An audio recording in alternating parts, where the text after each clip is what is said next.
Hi, I'm Tony Buffum from Human Cloud, and I'm at SHRM's annual conference in gorgeous San Diego, where there's over 25,000 people, a bunch of HR folks learning, growing, networking, and I want to continue that. There's some really exciting things happening at SHRM. We're actually sitting on the opposite side of the SHRM Labs booth, and we're talking with folks about new technologies, changes and trends in HR, and I wanted to talk to Clayton Lord about a new initiative coming out of SHRM. But first, Clayton, just tell everybody a little bit about yourself. Sure, yeah. So it's nice to be here. Yeah. My name's Clay Lord, and I'm the Senior Program Director for the SHRM Foundation. SHRM Foundation's the 501c3 nonprofit arm of SHRM, so our mission is to equip and empower HR professionals, as well as employers in general, as forces for social good, and that includes investing in free resources, low-cost resources that are designed to help people take those actions that they want to take to advance the future of work and help more people gain access to quality jobs, but they don't necessarily know how to navigate that on their own. How do people find things that are available through SHRM Foundation? Well, so SHRM Foundation is fairly prominently listed on SHRM's website, so you can go to any SHRM page and you will see the foundation link. You can also go to foundation.shrm.org.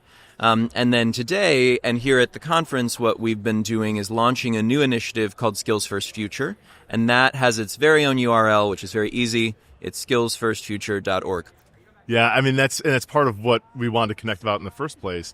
Because when I saw the launch of Skills First Future online and heard more about it yesterday with the kickoff, I was like, this is terrific. I'm a huge believer in skills first and skills-based design with work. And as technology enhances what organizations can do, I think it's absolutely something that's going to expand, especially things like mapping skills.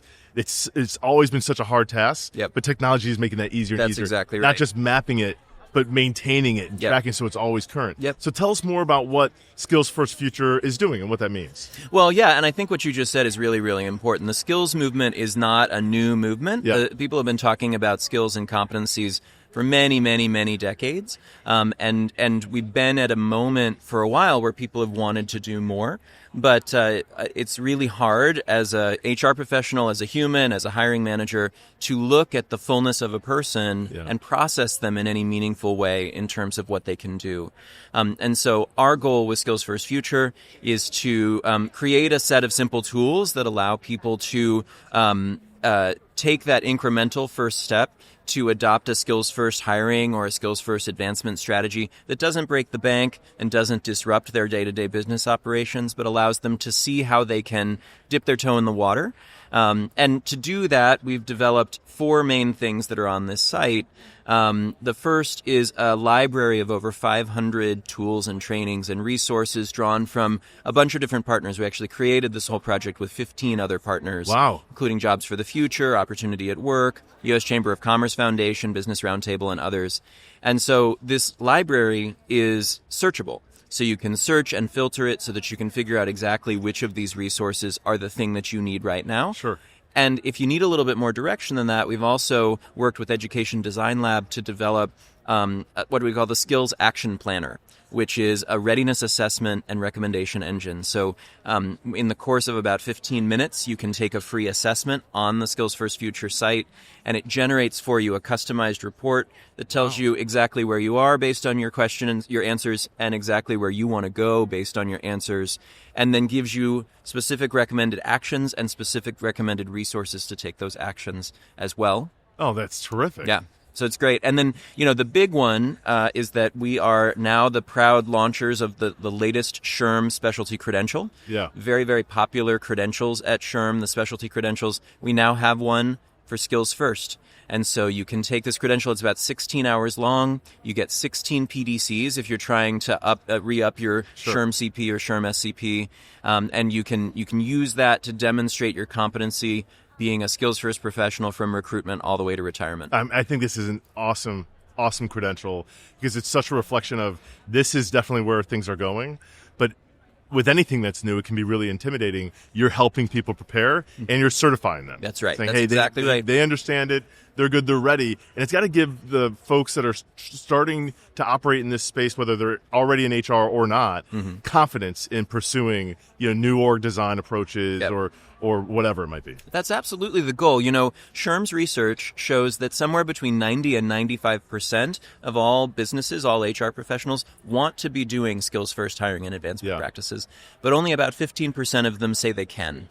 And that either means they don't have the knowledge or they don't have the permission, or maybe both.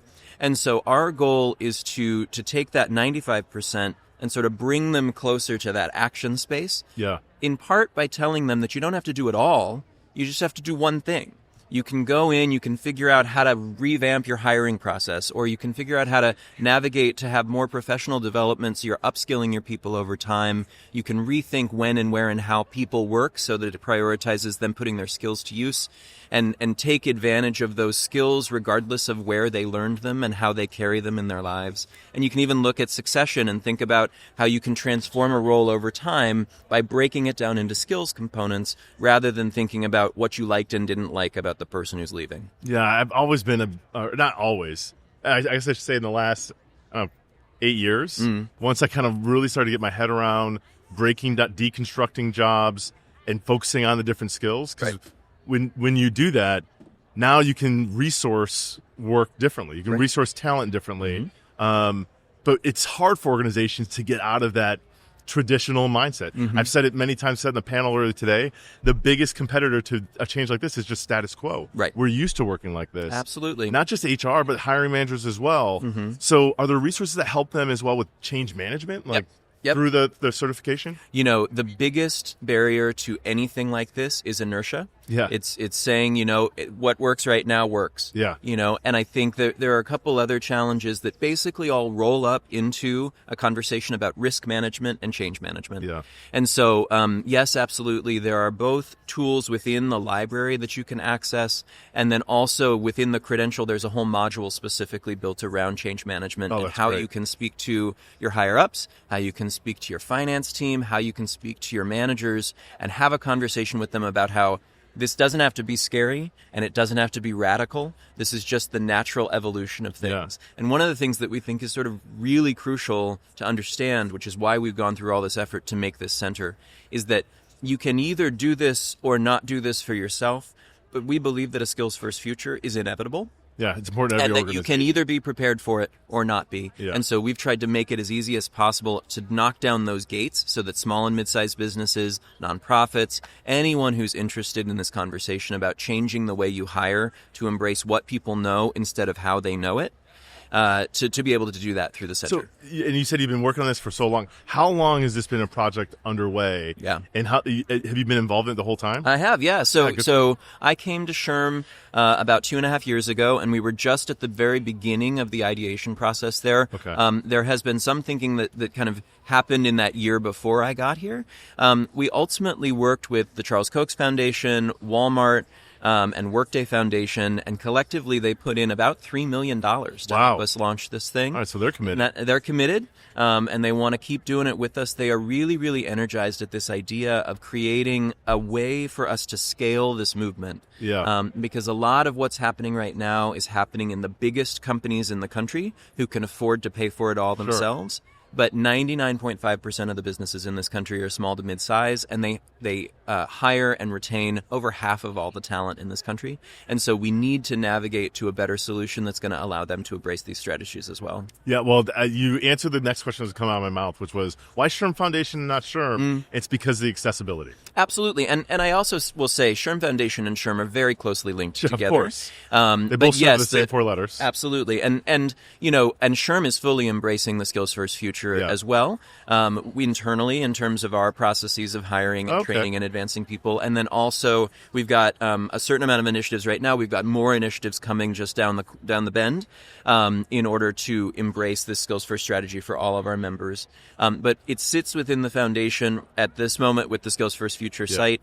because we have this mission to create accessible tools and resources that expand beyond the SHRM membership, but empower the SHRM membership. Yeah, that's terrific. And you're doing it with a big splash. You got a huge booth. We have a huge right booth here on the expo floor. Very exciting. How has that been? How's the traffic been? And how are people's reactions? It's really, really exciting. And not just the booth, of course. Betty Thompson yesterday, the chairman of the SHRM board, talked about all of this work that's happening.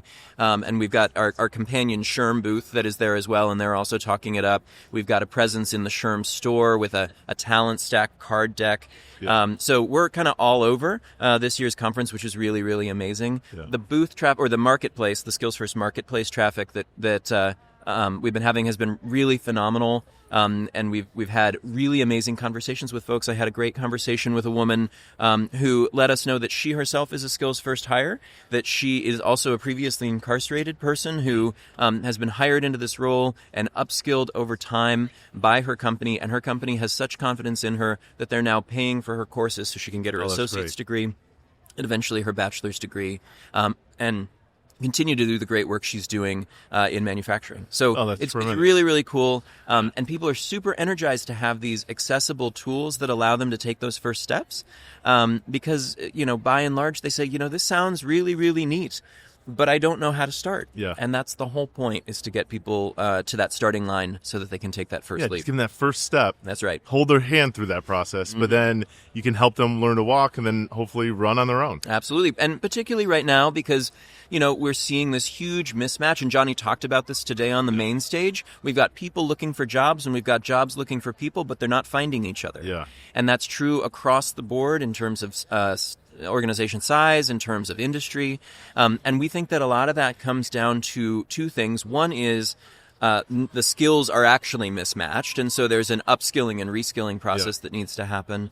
On the other side, there's also the inability to see the fullness of what a person has to offer. And we think that that's something where you mentioned technology and AI earlier. We think that's what's going to make that happen over time. And so we're also, in addition to doing all this work, we're in dialogue with some of the leading ATS and HRIS companies about how and where they are creating the Skills First future within their products as well. Yeah, I've seen at different conferences, and I bet you there's something here, really cool technologies that get into the organization, analyze job descriptions, analyze what people do, and break them down, and then identify the skills that are required to do these different activities. Yep.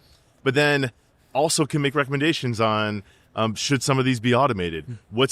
If you're in this job and this portion of your skills can be automated, what's a near neighbor job that you could be upskilled into? Right. Like, there's great technology, and that's just scratching the surface. That's just right. in the last year. Absolutely. There'll be more. Yeah, well, and that's the thing. I think what's been really exciting this year at this conference, last year there was a lot of fear around AI, and I think this year there's a lot of conversation about opportunity. Yeah. And I think that's particularly true in the context of skills, and the way that you think about skills being about keeping people in jobs instead of replacing people at jobs.